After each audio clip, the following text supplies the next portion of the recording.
litt lett. Jeg har holdt med et lite morgen. Det kaffetid. I Kungshamn det ikke noe strøm på brygga. Det vil si, i Kungshamn så det ikke noe brygge egentlig. Før 1. april. Man kunne sove. Det som fint med Tean at her det jo nesten ingenting som trenger strøm. Altså 220 volt. Med E-føyen så får vi ladet batteriene. Batteriene trekkes ned av kjøleskap, dieselvarmere og LED-lyspærer og lading av mobiltelefoner. Og E-føyen, den tror jeg jobber bra nå. Den står på automatisk, men akkurat nå så gir den ingenting fordi det greit. Men så lenge det finnes gass, så blir det både kaffe og oppvask.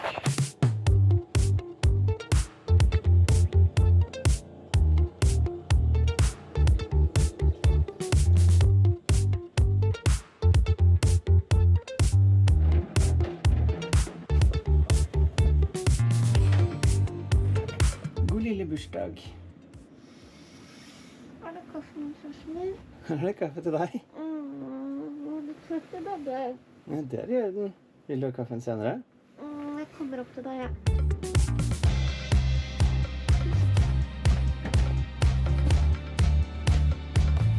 Det på tide med en liten arbeidsøkt, og denne gangen blir den liten, for nå skal jeg bare ferdigstille det jeg gjorde med vanntanken og den nye Gobius C-sensoren fra Maritim. Det vi rakk var å feste sensoren på tanken. Vi fikk ikke blenda T-krysset på NMEA 2000-kabelen med en terminator, så det har jeg vært å skaffe.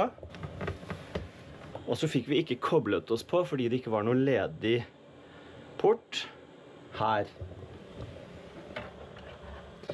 Så der skal vi nå sette inn den. Til dere som ikke har hatt med Seatalk NG-kontakter å gjøre ennå, altså systemet til Raymarine, se her nå. Man skal ikke ta av disse ringene. Det gjorde jo jeg, for jeg trodde jo at de skulle inn som på en hageslange på Gardena-systemet, ikke sant? At du trer ringen inn på ledningen, setter inn den og skrur inn ringen etterpå. Nei, nei, nei, glem alt det. Disse har 2 spor på toppen. Når kontakten åpen, så peker de rett opp. Hvit farge betyr signal ut til eller inn fra utstyr. Blå farge betyr backbone, altså ryggraden i systemet. Signalet kommer inn, henter med seg til og fra her og går ut igjen videre. Den skal til den NMEA-kabelen som jeg koblet på Gobius C-sensoren. Dette en adapter fra vanlig NMEA 2000 til Seatalk NG. For Raymarine har jo sitt eget system, men med denne adapterkabelen så får du vanlig NMEA-signal inn på denne. Men altså, disse skal stå rett opp. Du skal finne det lille hakket i kontakten der. Det nå oppe i toppen der. Du trykker den inn, sånn, og vrir den med klokka. Da den låst. Det tar 3 sekunder. Nå skal vi altså bare koble den fra, og da synes jeg det greit å se at bryterne for Seatalk NG koblet av. Jeg vet ikke om det nødvendig, men jeg liker alltid å koble fra ting før jeg gjør noe, så det skal jeg sjekke nå for sikkerhets skyld.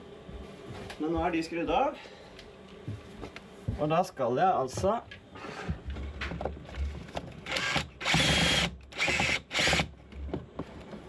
Da skal vi altså ikke trykke og dra og holde på, da skal vi bare gjøre sånn. Og da den ledig. Sånn, ja. Jeg hadde ikke tatt den langt nok. Og sånn. Der. Tatt ut den. Setter inn denne, og da spørsmålet om det noe å gå på her. Sånn. Det kommer til å gå bra, det her. Sånn. Hakk ned. Helt inn. Vri med klokka. Sånn, med klokka. Da har jeg som Hans Christian kommer med, den går da inn der. Og da er det greit at denne er løs, så nå skrur jeg ikke fast den ennå.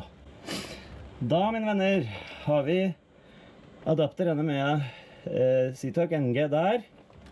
NMEA 2000 fra Gobius der.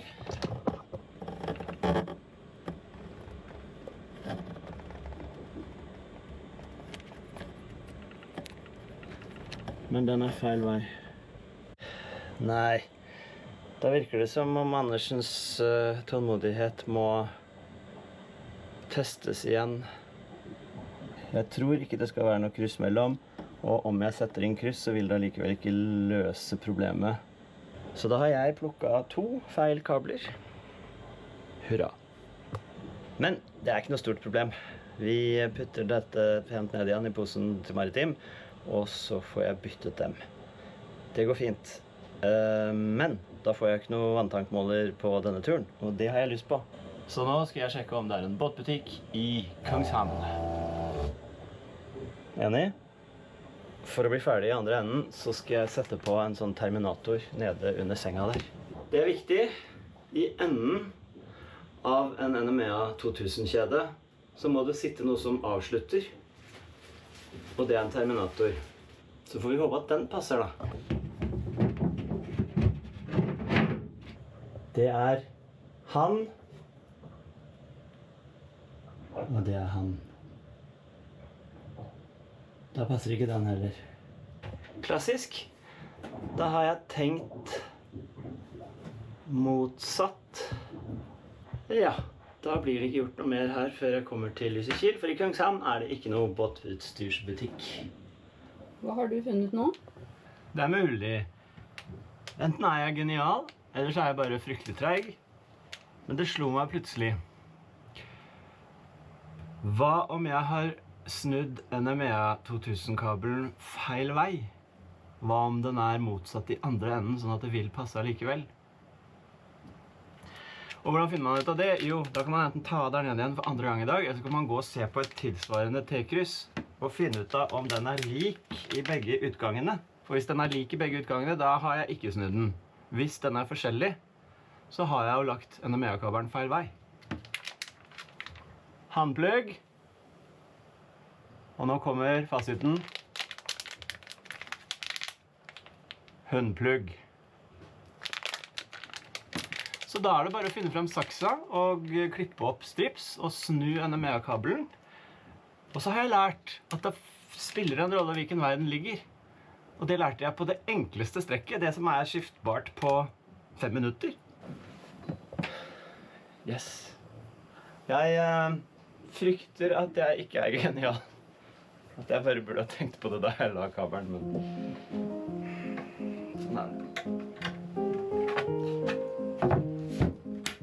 Her blir det knekkebrød og gulost. Og da lurer jeg på, er det noen i gjengen som kan svare meg med et godt og begrunnet svar på hvorfor Norvegia, sist gang jeg sjekket, kostet 152 kroner kiloen i Norge, mens den koster 79,95 svenske veiledende i Sverige. Det er norsk ost. Den er like lenge holdbar, så pakningen gjør ikke noe med det. Vi skal ikke sette i gang noe svær politisk debatt, men er det noen som har et kort og greit svar på det? Et forståelig svar, en grunn som er god? Jeg mener ikke å tråkke på noen. Jeg er bare veldig, veldig nysgjerrig. Nå skal dere få se en kort, men enda grundig gjennomgang av Kungshamn sentrum. Det er ikke stort, så det er fort gjort. Ufarget glass. Snakk om blå himmel, da. Helt nydelig. Nordavind, litt kaldt, men friskt og godt. Kanskje ikke jeg får lov til å filme her inne, men jeg kan gi en rapport veldig snart. Ja, det var en klesbutikk som har både herre og dame. Tilbehør, sko, prisnivå, medium, vil jeg si. Masse hestprodukter, så heia Fredrikstad. Se så fint det er. Vi er inne i en butikk som spesielt Hans Christian koser seg i. Ja. Føler du deg helt hjemme nå? Nei, men jeg så den sofaen. Tror du den hadde passet til en? Veldig søt butikk, da. Hadde alt mulig rart. Huset Brevet. Jeg vet ikke om det betyr huset ved siden av, altså som brevid. I så fall så jo det nesten Irland. Dette, våre venner, altså Kungshamn sentrum. Dette må vel betegnes som torget går ut fra. Torggatan heter denne gata her i hvert fall. Og midt i alt sammen Ikersjøpet. Trivelig by. Men ikke stort. Klokka 11:58. Vi går for avreise klokka 12. Alt klart, sjefsmatros? Har du satt på nøklene? Ja. Veldig, veldig bra. Det flott med mannskap som klart, altså. Det liker jeg godt. I dag skal vi gjøre noe veldig kult. Noe jeg faktisk lærte meg i går, men som jeg skal vise dere i dag. Vi kommer til å bruke Skippo som en sporsamler, og jeg vet at jeg også kan gjøre det med Raymarinen, så det kan jo at jeg går over til det etter hvert, men jeg liker å ha 2 kart. Ja, jeg vet jeg kan dele skjermen der og ha 2 kart, men jeg kommer til å beholde den. Og så kommer jeg til å samle på sporet, og når vi fremme i dag, så skal jeg vise deg hvordan man får det sporet jeg legger der nå på reisen, inklusiv avreisetidspunkt, ankomsttidspunkt, gjennomsnittshastighet, utseilt distanse, over i Kveile. I loggboka di, vi hadde jo Per her på besøk, han fortalte om kveile.no. Nå det ny funksjon. Nå skriver systemet loggboka di, og du får det opp på kart. Det ganske sexy. Jeg skal vise deg det etterpå. For nå setter vi i gang navigasjon her, og da det altså ikke det som jeg har laget på forhånd som blir greia, men det sporet vi faktisk går, det det vi eksporterer til Kveile. Jeg elsker ting som gjør seg selv nærmest. Men da vi klare. Klokka nå 12, så da starter vi.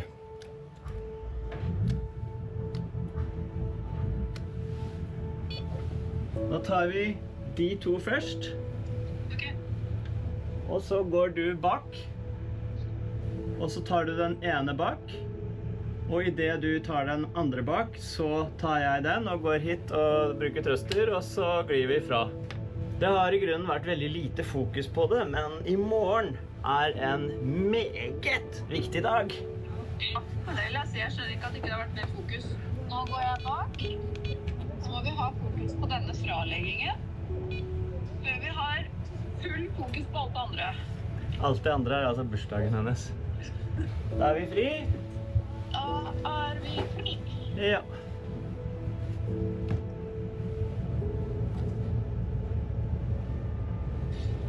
Ingen båter bak. Nei, supert. Jeg tenkte vi skulle ta og snu her inne egentlig. Ok.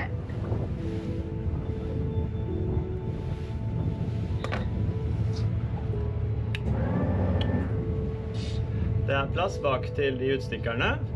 Ja, det det. Det 5 meter. Ja, flott.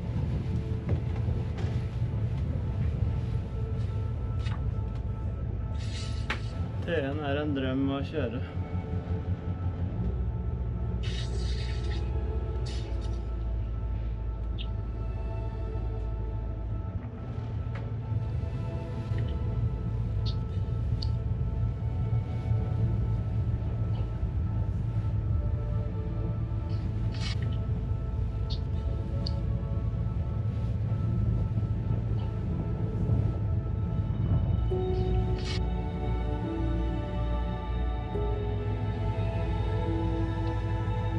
En veldig trivelig havn. Det kom en nordmann som sa dette den fineste havna på vestkysten av Sverige. Ja, hvorfor ikke? Jeg anbefaler den plassen der rett på innsiden Moloen. Hvis du vil ligge veldig nærme butikken, så kan du ligge tvers over torget. Da kan bilene nesten kjøre igjen på fordekket ditt. Hvis du vil ha litt avstand til biltrafikk og annet, så på innsiden av Moloen, sånn vi lå, et foretrukket sted. Til sjøs anbefaler Kungshamn. Verdens beste matros i gang. Bak der ser vi Smøgen kyrka. Bare en kommentar til den hvor man legger til den. Ja. Fordi at noen jo kanskje litt dårligere til beins. Ja. Og da det jo dumt å drive og legge til lengst unna. Det klart. Så har jeg fått med det. Ja. Det notert. Hvordan ligger du an nå med fendere? En bedre. Og det den du ved der? Ja. Altså, vakkert. Vinden i ferd med å snu igjen. Vi har hatt nordavind i hele kveld, i hele natt, men nå ser det ut som det ren vestavind. Yes!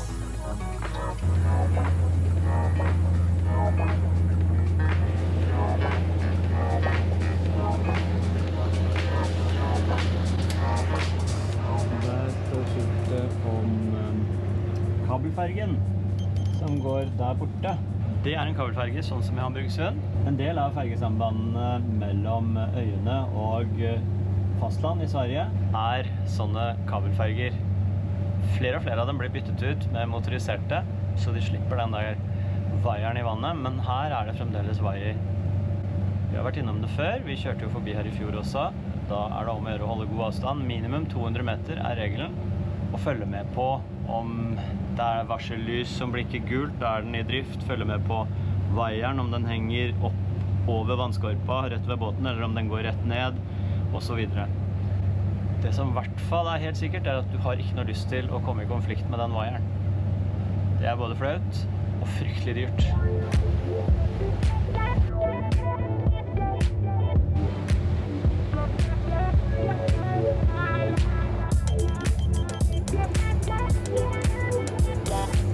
Der har vi tettstedet på Bohus Malmön.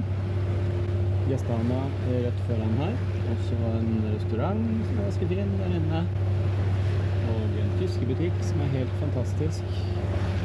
Veldig stort og fint og ubebygd rundt omkring på kystlinja.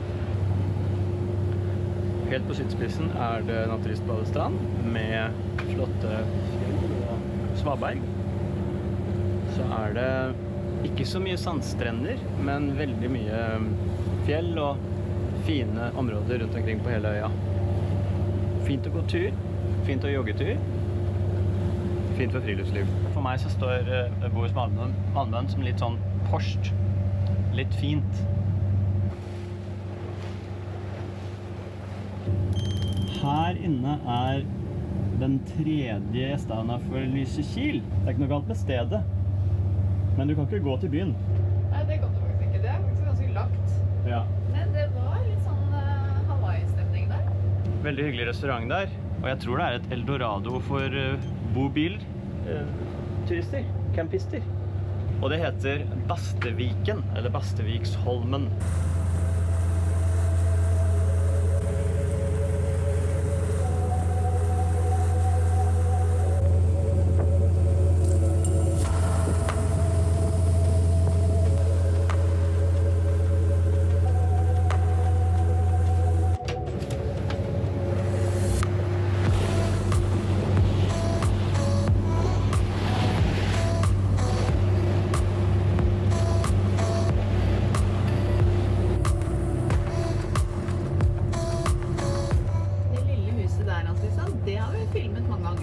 Ja, det foreviget hvert år I 30 år snart. Det så koselig, sånn bitte lite hus. Nå må jeg jobbe. Andersen har tatt på seg shorts, skjønner du, for at han priser sommeren. Det så deilig. Jeg derimot har høyhalsa genser. Nå det bare noen 100 meter igjen til Lysekil gjesthavn. Hallei!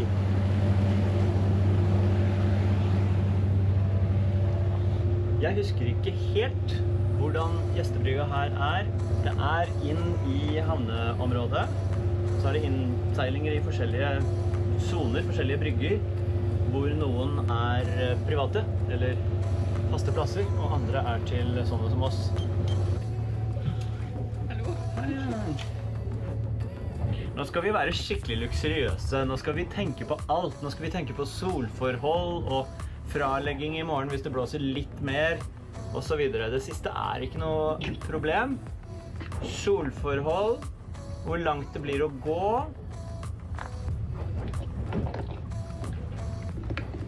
Når vi kommer til så smale moloåpninger, så jeg alltid litt spent på strømforholdene. Men her nekter jeg å tro at det noe strøm I det hele tatt, så dette tror jeg går kjempefint. Men når det såpass smalt, så gir vi alltid litt turtall, sånn at vi har styrefart. Til vi inne. Sånn. Da vi inne. Jeg tenker ytterst her, venne. Er du med på det? Ja.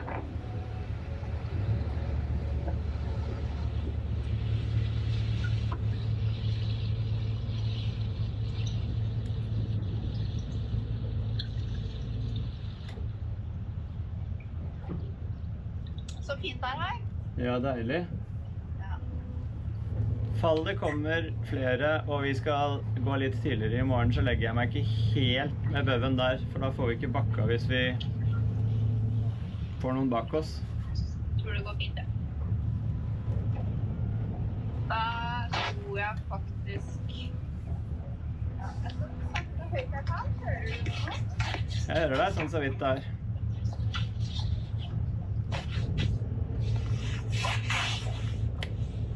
Ok, da er vi fremme om 20 sekunder.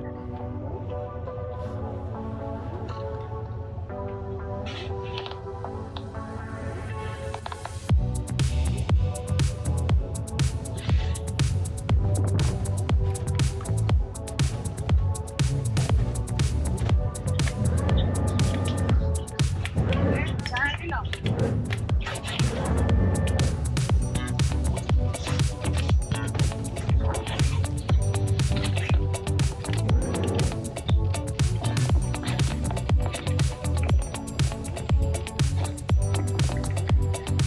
Perfekt.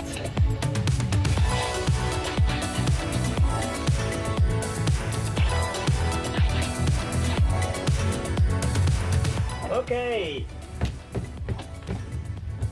Hjertelig velkommen til Lysekil. Her har vi aldri vært med så få båter. Men sånn er det.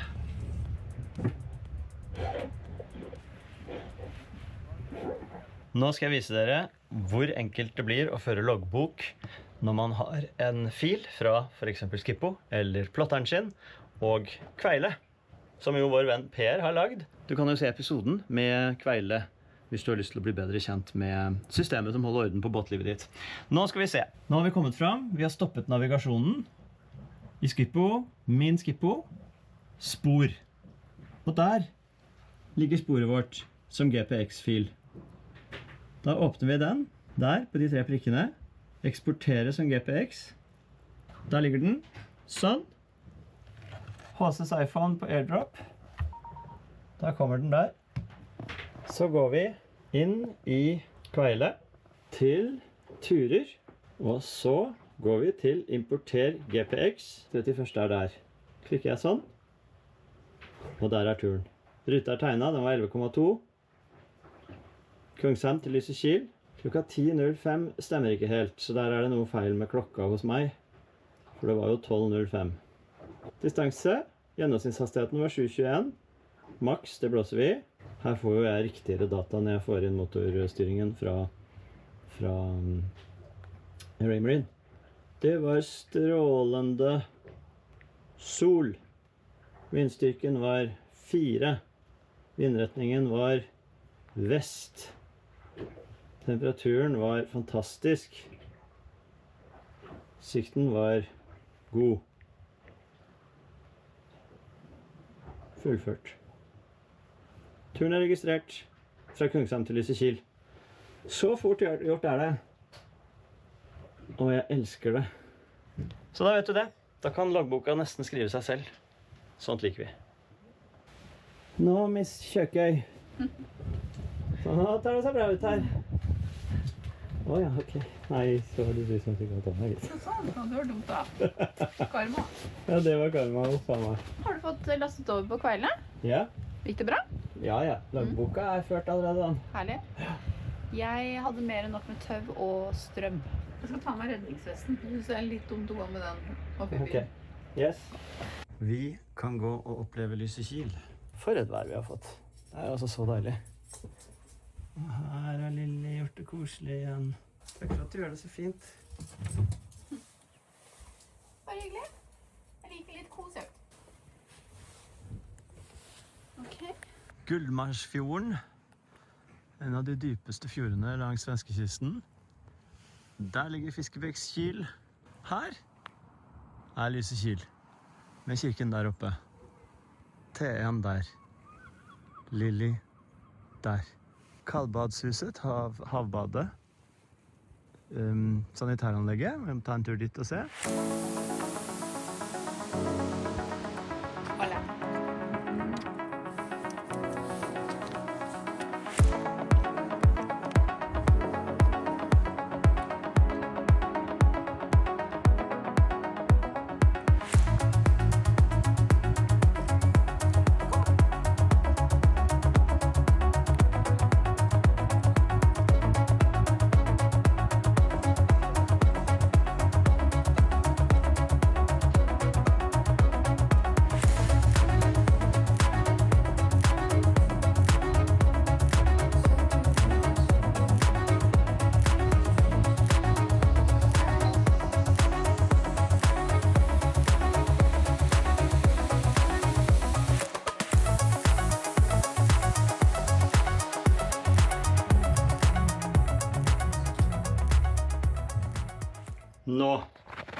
Nå skal det fikses.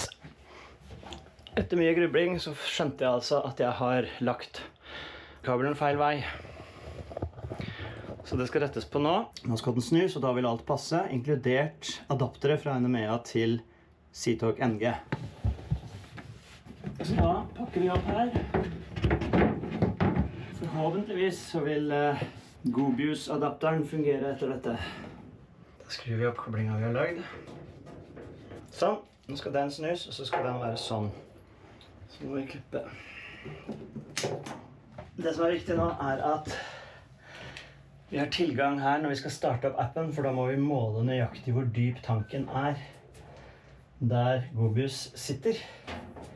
Sånn. Og så skal Gobius inn på den. Og så setter vi på terminatoren. Ifølge mine beregninger skal denne terminatoren nå passe i den enden som er ledig her. Han mot hun. Åh, det er så tilfredsstillende. Når ting faktisk stemmer. Nå kommer også adapteren som jeg har kjøpt til å passe. Der kommer den. Han, hun. Nå skal det skje. Nå har jeg lastet ned Gobius-appen. I det øyeblikket jeg kobler den adaptoren fra NMEA 2000 til Seatalk NG inn her, akkurat i det øyeblikket så får jo adapteren strøm. Nå får den strøm. Da trykker jeg på tillat blåtann. Gobius C. Og da skal jeg egentlig være i nærheten av adapteren da. Add sensor. Ja. Searching for a sensor. Sensor er ikke funnet. Er det fordi at vi ikke har skrudd på Seatalk? Jeg går og prøver på det. Nå er det power på NMEA 2000. Kom det da et lys på toppen? Ja da. Ja da, ja da. Sensor found. Der har vi. Connect, og da kommer den til å spørre om volumet på tanken. Lengde i millimeter. Det er dette som er spennende når du har en tank som ikke er lik i noen retning. Den går innover, fremover, og den går sånn under. Så vi må jo bare ta bredde ganger lengde ganger dybde delt på 2 for å finne volumet. 172 1720 millimeter da. Men hvis vi måler den på midten, så er det 55. 550 millimeter dybde.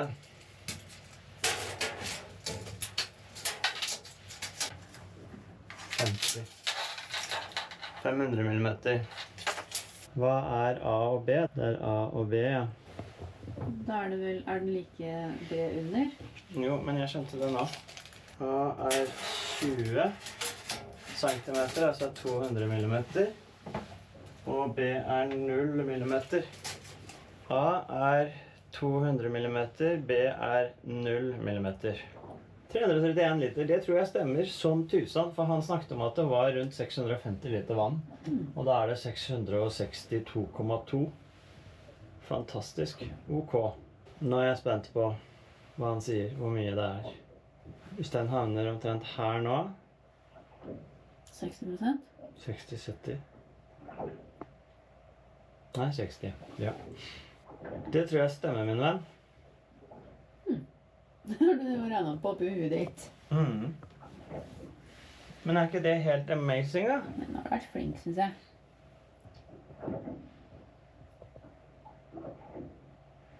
Når vi har tatt hull på septiktanken vår og satt ned den andre, så skal vi ta add sensor på den også. Det som er kult er jo når det kommer opp i egen app på Raymarine-skjermen. Bare vann og septik. Nå funker dette. Nå skal jeg bare gjøre akkurat det samme. Ikke nå, men det som gjenstår nå er å gjøre det samme på septiken. Og det som er dritt der, Bokstavlig talt. det er å lage det hullet og få festet den flensen, sånn at man får skrudd den på samme måten. Men jeg digger... Jeg synes det er en kjempegreie. Her får du jo vite detaljert. Nå skal vi aldri fylle den lenger enn til... Altså på 100% så er det 5 cm igjen opp til toppen. Nei, nå er jeg fornøyd. Altså bra. Det har vært vellykket. Well done. Kjempegøy. Og når jeg fikk snudd denne NMEA-kabelen også. Husk det da, dere. Det spiller noen rolle hvilken vei du legger en NMEA 2000-kabel. Og så må du ha en terminator i enden. Hvis den ikke hadde sittet der nå, og den porten hadde vært åpen, så hadde det ikke fungert. Sannsynligvis. Sier de da. Nå har vi full kontroll på ferskvannet. Det er så deilig, det. Det gir meg en så enorm glede, så du kan ikke forstå. Jeg har fått vannmåler.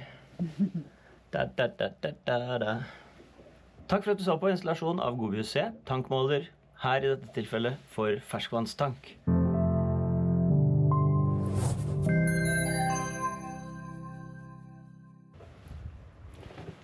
Bruksområde nummer 1 for akterdekk, hva er det? Kos.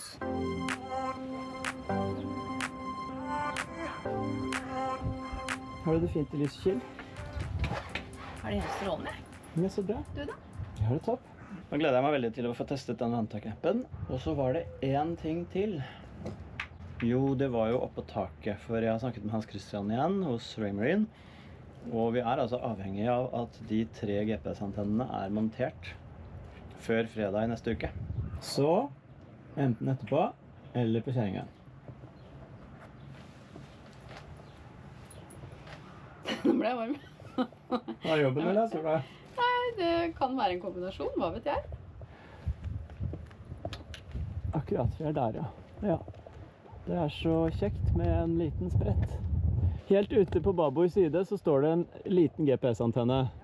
Den skal byttes ut med den nye AR-antenna, som betyr Augmented Reality. Det vil si at den samarbeider med kamera som vil lese båtenes AIS og litt av hvert. Og så, hvis du prøver å se inn i forkant. Det er 2 sånne Ja. som er festet med, og så Ja. går ledningene inni den. Ja. Vi må løsne de 6 skruene og trekke den plata du sitter på nå 15-20 cm bakover, for da kommer vi til mer av ledningene. Det eneste er at da må vi tenke at det blir slark i den her, når vi først har åpnet den. Ja, jeg kvier meg av mange årsaker, blant annet på grunn av radaren. Altså, det er mange grunner til å grue seg til dette her. Ja. Kanskje ikke gjøre mens man er på tur, tenker jeg. Men jeg har ikke noe valg, for at neste fredag må det være ferdig. Klarer du også å føre den sakte langs kanten, og så filme innunder?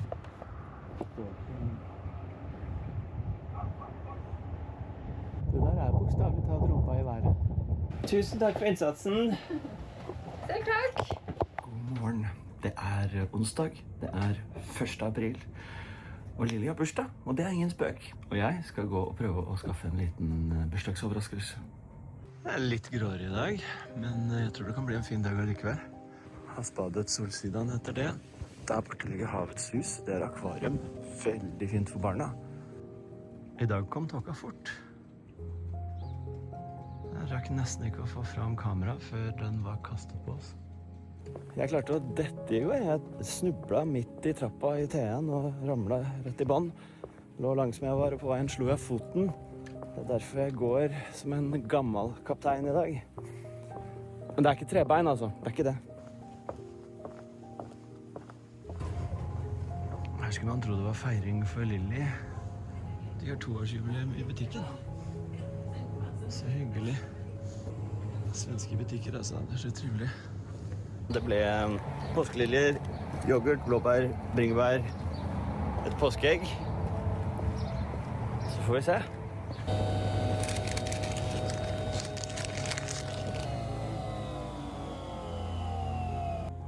Alle i ring omkring der vi står. Se når vi vil marsjere. Hei! Kjæresten min. Og så skal jeg lage frokost til deg.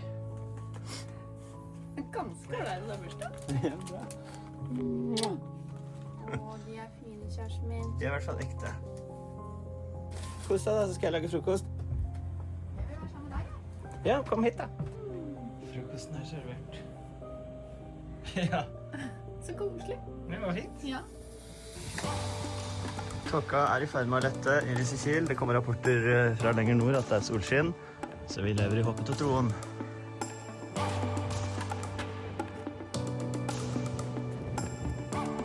Det som er annerledes her. Unisex-dusjer.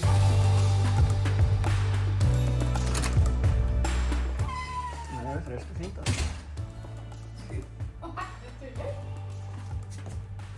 Titt deg! Det er jo så hyggelig. Og så pent og rent og fint her.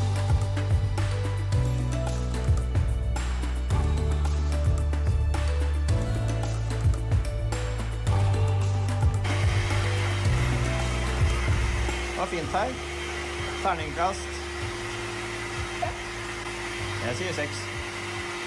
Har det blitt mer tåke? Planen da, som vi nå skal vurdere igjen, det er først bort og tanke diesel. Og så er planen å gå gjennom Malø Strømmar, som er en veldig trang og fin passasje nedover hvor man kommer ut nesten ned ved Gullholmen. Det er ikke så veldig mye vits å drive og snirkle inni der i det trangeste trange hvis det er så mye tåke at man ikke ser noe. Så det må vi se på. Drømmen er at tåka skal forsvinne. Nå skal vi også tanke vann, for vi har fått en helt nydelig tankmåler på ferskvannet vårt. Så Hurra for kjæresten min. det funker fint det her. Hurra for Gobius C fra Maritim, som funker så det griner. Vi skal se nærmere på det, og så skal vi bort og tanke hos Jernet. Hos Anders, som jeg snakket med i går, og han hadde åpent i dag, så det blir bra. Da er vi ved det tidspunktet igjen. Det skal startes opp, for motoren skal gå noen minutter før vi stikker.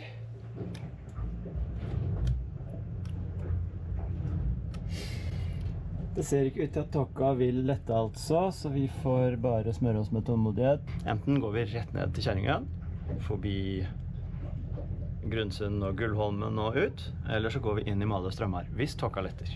Ok, da er det vel bare familien her igjen.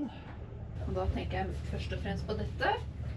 Så det jeg tror vi gjør nå er at vi tar av alt, bortsett fra helt foran og helt akter.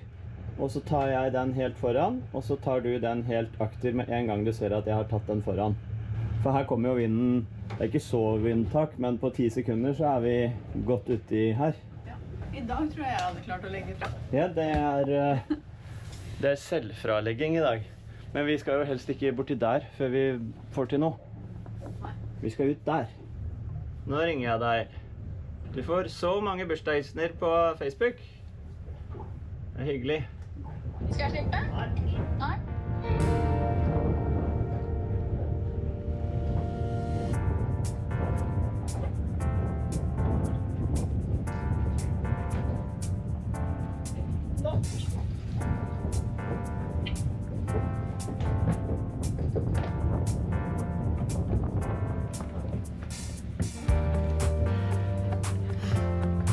Er vi fri? Ja. Bra.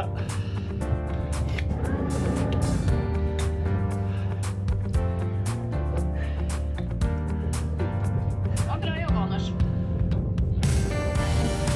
Ja. I like måte.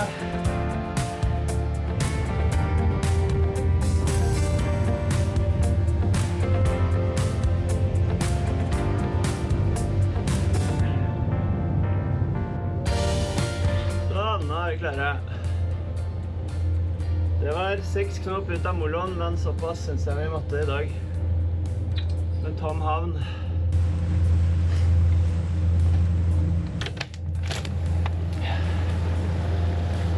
Ja, vær veldig forsiktig.